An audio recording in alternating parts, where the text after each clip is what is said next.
Good morning, beautiful people. Anton here from Warhorse Training. I'm here today with my new microphone. Hopefully it's working. So kind of testing 1, 2. Can you hear me? Can you hear me? I'm not sure, but we shall see. We'll go on anyway. Hopefully it's all okay. I'll tell you what, we won't go on because last time I did this, it wasn't working and no one could hear me anything. So back in 2 takes. Beautiful, beautiful, beautiful, beautiful. So it's definitely working. It's all good. I slightly changed the angle of the dangle. Hopefully that's all good as well. So I'm here today to talk about this concoction. Now you're probably looking at it going, what the heck is that? Let me just tell you a little bit. So I focus on mainly frustration. I do child frustration, obviously adult frustration as well, but my whole business is built around supporting people that have an additional need. Now, it might be a need that they don't want to go into a gym, they don't want to go into a setting where there's loads of people, they might have anxiety, they might have depression, but what I really zone in on is that ASD, PTSD, trauma, people that have had a background similar to me, similar to my daughter, and with my therapeutic techniques, and obviously being a sensei in Shotokan, which is Japanese karate, which this will go into, and kickboxing, I kind of pull it all together to allow them frustration, discipline, and help them to move along the way to become the best version of themselves. Park the sales pitch. Let's get on to my maki. So I call this maki. It's a makiwara mainly used for impact training. Now with a maki, it's really, really important that we utilize it with the right technique, especially seeing as this post is, it's actually free. It's got a little bit of give in it, which is really important as well with a maki. But it's obviously connected to my training room. So we need to make sure that we're utilizing it right. It's not to go hell for leather with. It's not to go smacking the badges out of. It's to basically build up the ability to, with the impact, to take resistance, to create tougher skin, your small bones in your hands, to allow the vibrations to go through and get used to that feeling without hurting yourself. Okay, so you can punch walls, you can punch blocks, you can break ice, you can break wood, all this stuff I've done in the past, but it's not very much heard of nowadays. I mean, it is in Shotokan, it is in Kyokushin karate, it's very much in there. There's a couple of other disciplines as well. I never did Kyokushin, but I knew friends that did when I went in Shotokan. So you've got to start somewhere. Knuckle push-ups is a good way of starting. A maki is a great way of starting, and then transition into, wood, ground, grass, sand, walls, and so on. Big part of this frustration is sometimes people just need to hit something. Not necessarily with good technique, they just need to hit something. But I'm going to show you a little bit of technique within this. Yes, I'm wearing a vest. Yes, I'm fat and flumpy. I'm a real person. What you see is what you get here. But, I mean, you watch my videos, you see that fat man can move. Look, between me and my partner, we've got an endless amount of kids, dogs, everything else.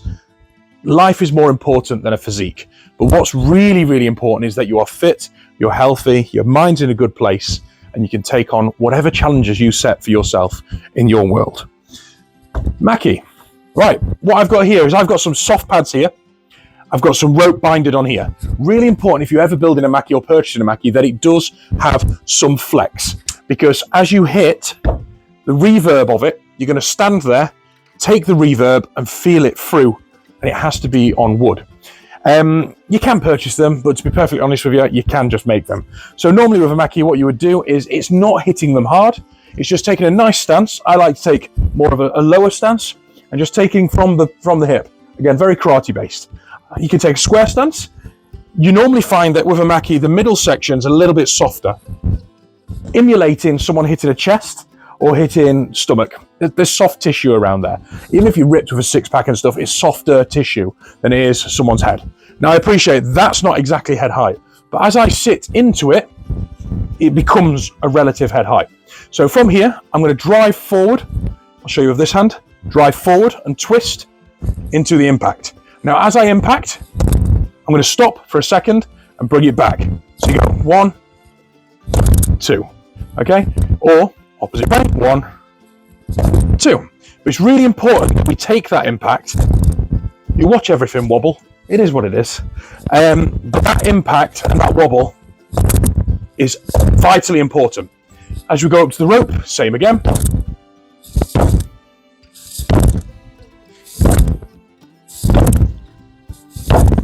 It also works with slapping, taking that impact for slapping,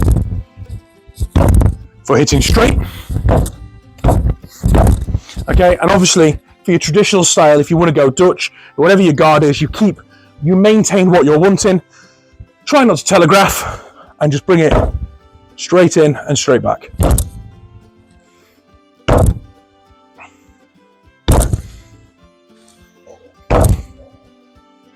You can then see where you're hitting on your knuckles, which is really important. We want to always be pretty much aiming for these.